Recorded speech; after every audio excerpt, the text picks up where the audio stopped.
According to the World Health Organization, one of the most important ways of reducing deaths from non-communicable diseases, NCDs, is to control unhealthy lifestyle choices that lead to their development. And these include reducing the use of tobacco and harmful use of alcohol, maintaining an active lifestyle, and developing a healthy diet. Now, a good nutrition is the first defense against diseases such as diabetes, hypertension, obesity, among others, and an important source of energy for us to live and become active and healthy. Choices in this regard are very, very important. Are you guilty of unhealthy eating? Yes, I am. Because when I'm in school, like now, I'm in campus, I'm not employed, so I have to depend on my parents for what they give me. If it's not enough, I get it, or I need to now. I don't eat balanced diet. Yeah, because life is hard now. We eat anything. As long as the stomach is wanting, then we have to eat anything that you find on the way. Yes, I'm guilty of that, and the main reason is as to why, okay, me and many other Kenyans are doing this is because of, poverty, lane, or unable to maybe buy stuff, and the other things is maybe ignorance as well, I can say so. What is healthy eating? What is unhealthy lifestyle? And to help us with this discussion in studio is Lucy Chege, a nutritionist. Thank you so much for being part of this conversation. Thank you, Purity, for having me. Thank you so much. And of course, nutritionists and health experts keep on saying that it's important to check as a person what you eat, to check your diet. Maybe why is it important to have a healthy diet? I know there are some of the diseases that are due to unhealthy lifestyle, but let's talk about the importance of ensuring that you're disciplined, to a healthy lifestyle.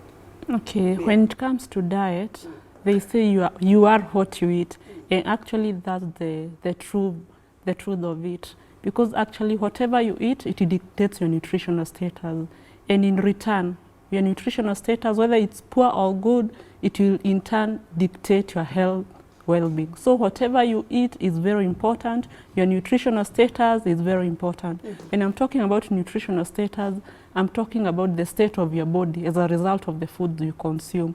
So if you consume most of the unhealthy foods, you are going to have a poor nutritional status. And that's where you'll find that there is too much of non-communicable diseases. These are the diseases like the diabetes, the hypertension, because it is as a result of the food that you're eating. And talking about as a result of the food that you're eating, you began by saying that you are what you eat.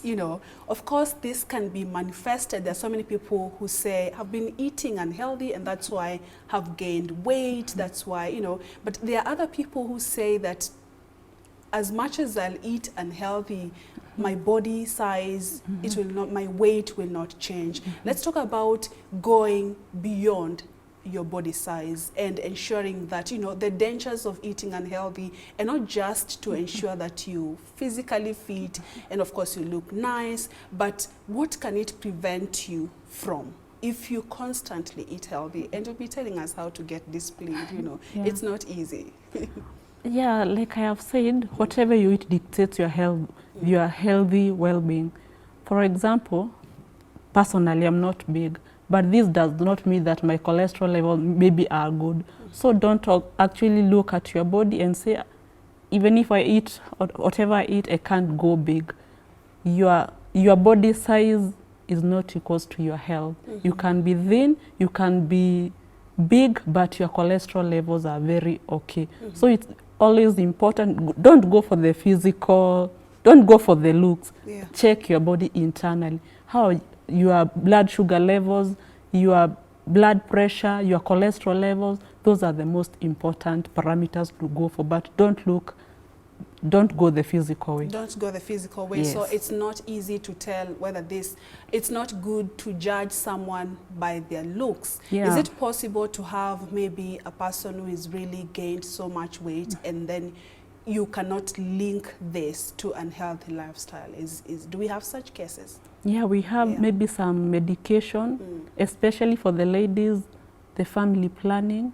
You can be obese or overweight as a result of the family planning, not necessarily your diet. So yes, don't just look at someone and say they are living an unhealthy lifestyle. That's very unfair. And begin telling them, you need to reduce. You need to reduce. Check on what you eat. Yeah, exactly. It's a bit unfair, yes. and to this person. So let's talk about healthy lifestyle. How do I know? Of course, I can tell that I'm leading an unhealthy lifestyle by what I eat. But are you supposed to avoid these, junk? I know you'll be talking about junk food and unhealthy food all the time, or you can do it once in a while, because most of the time we call it cheating.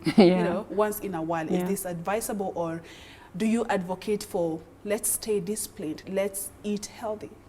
When it comes to healthy eating or maybe a healthy lifestyle, it is deliberate choices, the deliberate healthy choices you make in terms of your food, your nutrition. You can choose to go junk way, you can choose to eat healthy, and also you can choose to work out or even maybe live a sedentary lifestyle. So when it comes to eating, we say 80% clean eating. Maybe in 7 days of a week, practice at least 80% clean eating. This is eating foods that we call them healthy, and actually the other 20%, you can always have a girl's ice cream day out. You can always go to the birthday parties and eat the cakes, but make sure at least in 7 days you can assess yourself and say that in 5 days out of 7, I have made deliberate healthy food choices. Yes, 20% is okay to cheat.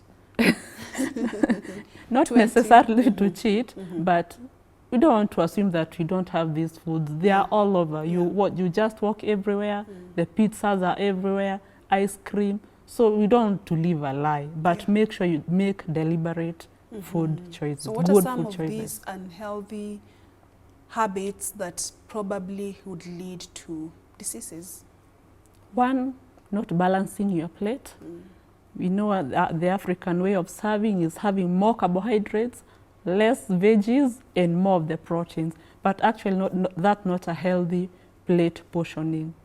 If you eat more of the carbohydrates, especially the highly processed, the highly refined ones, you are at more risk of developing diseases. So balancing your plate is very important. More carbohydrates, you said. If you eat. I said that is the African way of serving. We serve more of the carbohydrates instead of vegetables, because actually half of the plate should be occupied by your veggies, or colored. We say eat a rainbow, because that's where you're going to get all the nutrients, the vitamins, the minerals that your body requires. And also the vitamins, that is the fruits and veggies, they are the protective foods. So when you consume more of the veggies and fruits, you are protecting yourself from developing these non-communicable diseases. Yes. And before we look at the practical ways on what to have on your plate and what not to have, there have been calls on healthy eating, especially during the pandemic. Maybe you can help us understand how healthy eating helps to boost immunity, because we need to boost our immunity to fight most diseases, including COVID-19.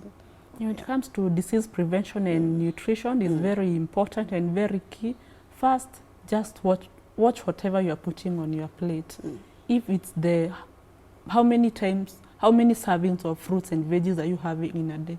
Because when it comes to the immune and nutrition, we are looking at the protective foods. And the protective foods, these are the fruits and veggies.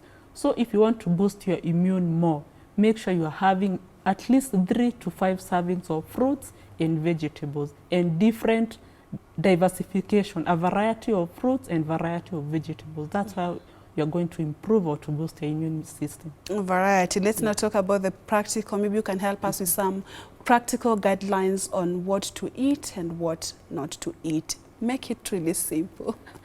And of course, there are people will say, I may not be able to afford a balanced diet, you know. Maybe, is this true? Or how cheap or expensive is it to maintain this healthy lifestyle?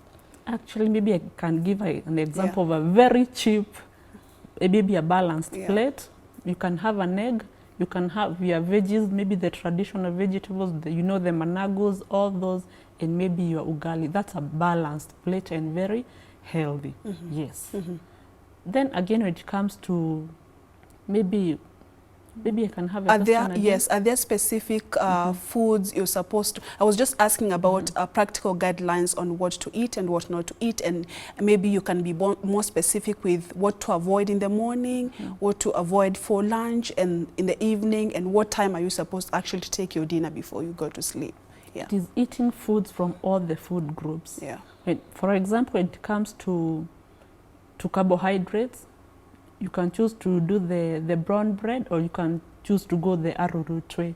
And also when it comes to vegetables, be diverse, because actually we say a food might maybe be in the same food group but offers different nutrients. So when it comes to vegetables, don't just rely on maybe the kales, the spinach. You can try other vegetables, cauliflower, broccoli, all those.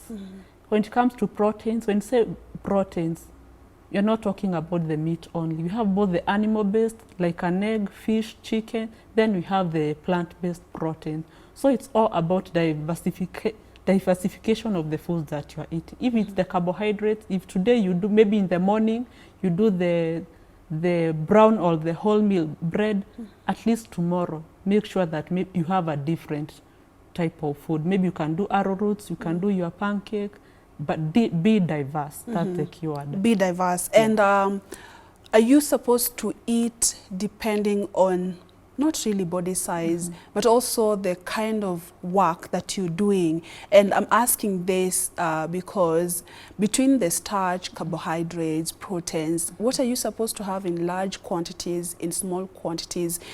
Do your physical activities determine what you're supposed to have larger and what you're supposed to reduce? Maybe you can advise us on that, because when I wake up, when I'm doing a lot of work, most of the time, as a person who is not an expert, I'll say, I think I need a lot of energy, and therefore I'll go for a lot of proteins, for instance, you know, carbohydrates. So what's your advice on that? Yeah, whatever you eat determines how you're going to spend the rest of your day. For example, you can't compare someone who is going for the office work and someone who is maybe reporting to a construction site. They need more energy than you do, because they are burning a lot of calories. So yes, when it comes to maybe carbohydrates, if I'm going to the office, I can have maybe 3 slices of maybe bread.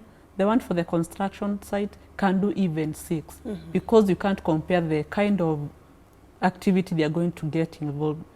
The one that is in the office, you are burning less calories compared to the one in the construction site. So yes, your occupation, how you're going to spend the rest of your day, determines the amount of the food that you're going to consume. Let's talk about detoxification, because, you know, most times we'll say, next year I'll begin my, you know, my eating healthy journey, but then I need to do away with all the junk food and the, you know, unhealthy habits that I've been having. So is it advisable to use, not to use, but let's talk about the detoxins themselves. Like, is it advisable to undergo detoxification as a person before you begin the journey, if you want to?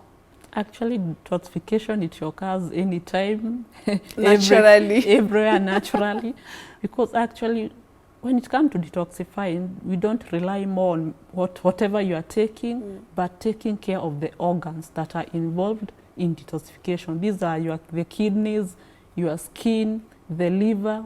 Once you take care of these organs, your body is able to eliminate all the toxins without you taking maybe... We have the detoxifying agents. Some go for the herbs, the teas. But once you take care of your detoxifying organs, maybe by drinking lots of water, you're helping your kidneys to detoxify. And also when you cut off the alcohol, refined sugars, you are helping your liver in its function of detoxification. Yes. Because most people believe that it's one way of losing weight. Yeah. Maybe you've mentioned taking care of these organs, but do we have foods that help with getting rid of the toxins in the body? The foods, they stimulate the functions of these organs. Yeah. For example, when you take foods that are high in antioxidants, these are the foods that help to bind the oxidative stress in the body, the free radicals in the body. You are helping the liver. And these foods, they include something like the turmeric, the garlic, the ginger, having your lemon water. You are helping your liver, your kidney to detoxify naturally. So the foods, they are not the ones that are detoxifying, but they're stimulating the organs to function normally. Yes. Detoxification and losing weight, is there a link?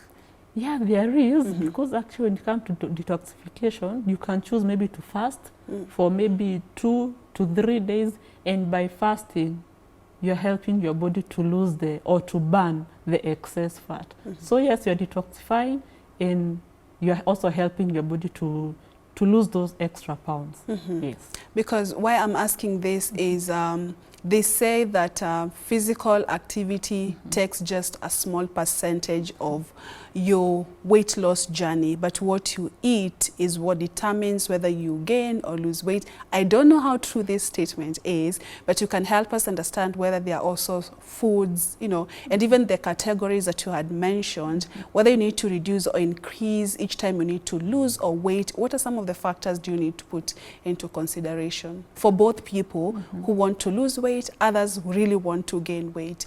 And the people who want to gain weight, most of the time they end up doing junk food, which is harmful to their bodies. So how best can they go about this? When it comes to weight gain and weight loss, you must both incorporate the diet and physical exercise. I can start with the weight gain. When it comes to the weight loss, you are trying to reduce the carbohydrates, because carbohydrates, they are the excess of the glucose of the blood sugar, it is stored as fat in our body. So when you want maybe to lose weight, check your carbohydrate intake. 1, reduce the processed ones, the refined ones, and go for the whole, or what we call the complex carbohydrates. For example, you can do away with the sugar, the normal table sugar. You can do away with the white bread and choose to go the sweet potato way or the arrowroots. So when it comes to weight loss, it is the carbohydrates. We tend to confuse the proteins. I'm gaining weight because I'm eating lots of maybe meat, but it is actually your carbohydrates. Yes, so check your carbohydrates and also physical exercise. It will help to burn those extra calories, and also you're replacing the fat with a muscle. Yes. And I've read a few articles linking healthy lifestyle even with your skin. Like helping replenish your skin, and of course doing away with all those challenges that come with skin. Maybe how true is this? It's very true, very true, because maybe, for example, when you have too much accumulation of the cholesterol, this is what we call the bad cholesterol in our body. You can find your body, maybe the skin, the acne, the pores, blocked pores, and once you have blocked pores, you are actually going to have issues maybe with your skin. So it's very true. Whatever you consume, it can dictate whether your skin will be good, or actually it's going to dictate how your physical well-being is. Yes. And as a nutritionist, because so many viewers would want to know how best they can lose weight without using those non-natural, especially detoxins, what's your advice on someone looking forward to losing weight? They are, of course, doing their physical activities, but more emphasis, you said, should be on what they eat. Yes. What's your advice? What do they need to do? The first thing is discipline. Okay. And consistency, because actually it's not something that's going to happen in one day. Be consistent and be disciplined in terms of food. Check your carbohydrates and practice mindful eating. I always say practice mindful eating. You don't have to eat when you're not hungry. And also practice portioning and size. I forgot my plate, but half of your plate, please make sure it's the vegetables. You're never going to... You're really emphasizing on the vegetables. The vegetables, because they are low in calories, but nutrient dense. And you'll never add weight because you're eating lots of veggies and fruits. So if you want to lose, or if you want to lose weight, check your carbohydrates intake. And also eat lots of protein. Those are both the animal protein and the plant-based protein. But the key thing is reduce your carbohydrates. You don't have to restrict yourself completely because again your body needs energy, but make wise decisions when it comes to carbohydrate choices. And because you're talking about reducing carbohydrates, very important in losing and gaining weight. What are some of the foods that constitute carbohydrates? We have the normal ugali, the rice, we have the arrowroots, chapati. Let me call them the wheat or the whites.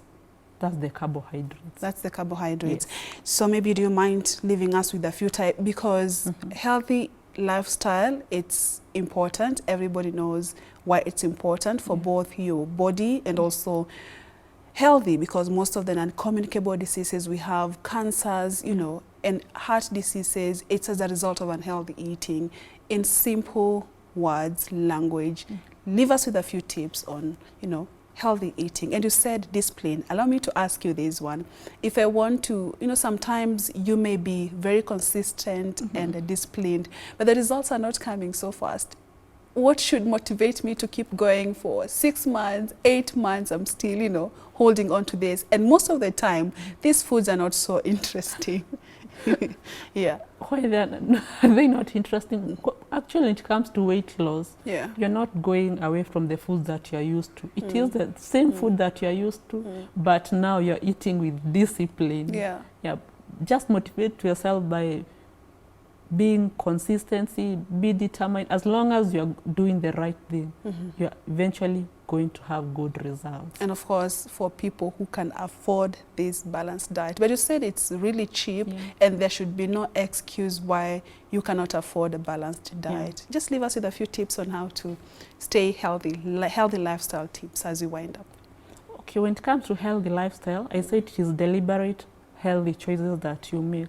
You can choose to cut back on alcohol. You can decide to cut off the processed and refined carbohydrates.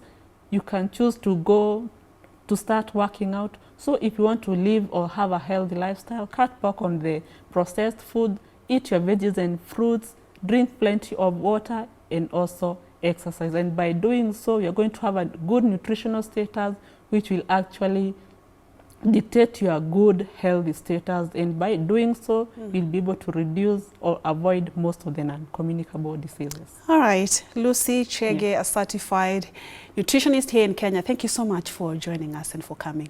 We do appreciate that's all the time we had for the show. Many thanks for watching. We leave you with more tips on maintaining a healthy diet. I'm Purity Museo. Do enjoy the rest of our program.